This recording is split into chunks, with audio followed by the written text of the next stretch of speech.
ক্রেতা দর্শনার্থীদের পদচারণায় মুখর ঢাকা আন্তর্জাতিক বাণিজ্য মেলা। ছুটির দিন হওয়ায় আজ মেলা প্রাঙ্গণে মানুষের ভিড় ছিল অনেকটাই বেশি।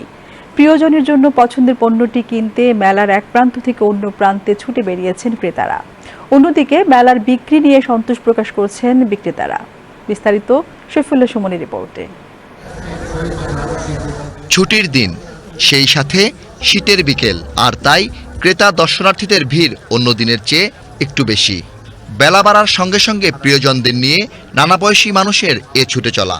নগর জীবনের কোলাহল ঠেলে একটু ভিন্নতার খুঁজে পূর্বাচলে মেলায় তাই দর্শনার্থীদের ভিড় ক্রমশ বাড়ছে।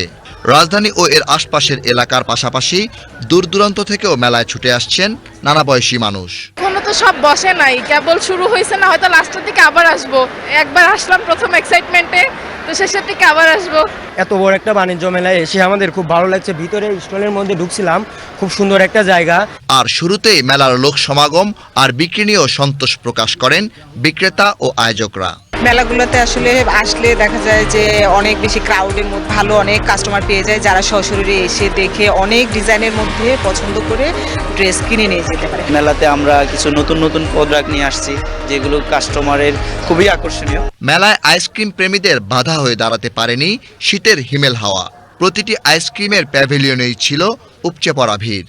গত বছরের তুলনায় এই বছর অনেক ঠান্ডা পড়েছে, তো তারপরেও মোটামুটি অনেক মানুষই দেখা যাচ্ছে, অনেকেই আইসক্রিম নিতে আসতেছে। তারুণ্যের বাংলাদেশ প্যাভিলিয়নটি নজর কাড়ে সকল শ্রেণী পেশার মানুষের। প্যাভিলিয়নটিতে ফুটিয়ে তোলা হয় 52, 71 ও 24-এর স্মৃতিকথা। তারুণ্যের বাংলাদেশ খুব সুন্দর, আর এবারে বাণিজ্য মেলাটা আমাদের থেকে খুব সুন্দর লাগছে। এবারে বাণিজ্য মেলাটা খুব সুন্দর করে হয়েছে।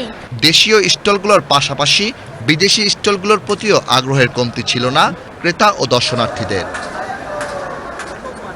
পূর্বাচলের ঢাকা আন্তর্জাতিক বাণিজ্য মেলা থেকে শফিউল্লাহ সুমন, বিটিভি নিউজ।